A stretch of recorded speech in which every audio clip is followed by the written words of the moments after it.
கோவை திருப்பூர் பகுதிகளை இணைக்கும் முக்கிய இடமான காரணம்பேட்டையில் போதிய அரசு பேருந்துகள் இல்லாததால் மாணவர்கள் கல்வியை தவிர்க்கும் நிலை உருவாகும் அபாயம் ஏற்பட்டுள்ளது. இதுகுறித்து கள ஆய்வில் ஈடுபட்ட நமது கோவை செய்தியாளர் மாரியப்பன் வழங்கும் கூடுதல் தகவல்களை கேட்கலாம்.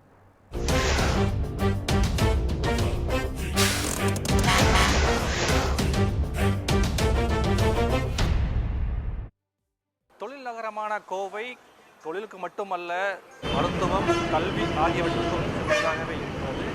இந்த கோவை மாவட்டத்துக்கு நாள்தோறும் ஏராளமான பயணிகள் வந்து செல்கின்றனர். இந்த நிலையில் கோவை மாவட்டத்தில் இருக்கக்கூடிய பேருந்துகள் தொடர்பாக நாம் இன்று கலாயை மேற்கொண்டிருக்கிறோம்.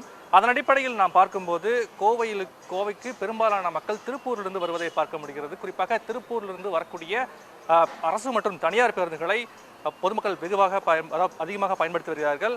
இந்த நிலையில் குறிப்பாக காரணம்பேட்டை பகுதியில் பேருந்துகள் நிற்பதில்லை, அரசு பேருந்துகள் நிற்பதில்லை என்ற குற்றச்சாட்டு இருந்தது. அதன் அடிப்படையில் காலை 8 மணி முதல் 9:30 மணி பெரும்பாலான அரசு பேருந்துகள் சென்றாலும் கூட பெரும்பாலான அரசு பேருந்துகள் நிற்பதில்லை. அதிகாலை வேளைகளில் அரசு மற்றும் தனியார் பேருந்துகளில் கூட்டம் அலைமோதி காணப்படும். காரணம் என்னவென்றால் தொழில் அலுவலகங்களுக்கு செல்வோர், அதே போன்று மருத்துவமனை, கல்லூரிகளுக்கு செல்வோர் என தொடர்ச்சியாக கூட்டம் அலைமோதும். ஆனால் இந்த பகுதிகளை கருமத்தம்பட்டி பகுதியை பொறுத்தவரை பெரும்பாலான அரசு பேருந்துகள் நிற்பதில்லை என்ற குற்றச்சாட்டு இருந்திருக்கிறது. அதாவது திருப்பூர் மாவட்டத்துக்கும் கோவை மாவட்டத்துக்கும் இடைப்பட்ட பகுதியாக இருக்கக்கூடிய காரணம்பேட்டை பகுதி, காமநாயக்கம்பாளையம் பகுதியிலிருந்து வருபவர்கள், அதே போன்று சோமூர் பகுதி வருபவர்கள் கோவை வருவதற்கு இந்த காரணம்பேட்டை பகுதியை பயன்படுத்தி வருகிறார்கள். இங்கே வந்துதான் பேருந்துகள் ஏறுகிறார்கள். இந்த சூழ்நிலையில் கல்லூரி மாணவர்கள், தொழிலுக்கு செல்பவர்கள், அலுவலகங்களுக்கு செல்வோர் என பலரும் தொடர்ச்சியாக இந்த பகுதியில் காத்திருக்க வேண்டிய சூழல் ஏற்பட்டிருக்கிறது. அரசு பேருந்துகள் கிட்டத்தட்ட 1.5 மணி நேரமாக 10க்கும் மேற்பட்ட அரசு பேருந்துகள் சென்றிருந்தாலும் கூட பெரும்பாலான அரசு பேருந்துகள் நிற்பதில்லை. அதே போன்று தனியார் பேருந்துகளை பொறுத்தவரை தனியார் பேருந்துகளில் கூட்டமானது அலைமோதி காணப்படுகிறது. மாணவர்களுடைய கூட்டம் படிகளை தாண்டி தொங்கக்கூடியதையும் பார்க்க முடிந்தது. தொடர்ச்சியாக மாணவர்கள் கூட்டம் அதிகரித்து காணப்பட்டாலும் கூட தொடர்ச்சியாக அரசு பேருந்து ஒவ்வொரு தனியார் பேருந்துகளும் அந்த இடத்தில் நின்றுதான் செல்கின்றன. ஆனால் அரசு பேருந்துகள் ஒரு பேருந்து கூட அந்த இடத்தில் நிற்பதில் நின்றது குற்றச்சாட்டு உறுதி செய்ய முடிந்தது. கிட்டத்தட்ட 1.5 மணி நேரமாக, அதாவது அரசு பேருந்துகளில் கூட்டமே இல்லை என்றாலும் கூட அந்த அரசு பேருந்துகள் இந்த பகுதியில் நிற்பதில்லை.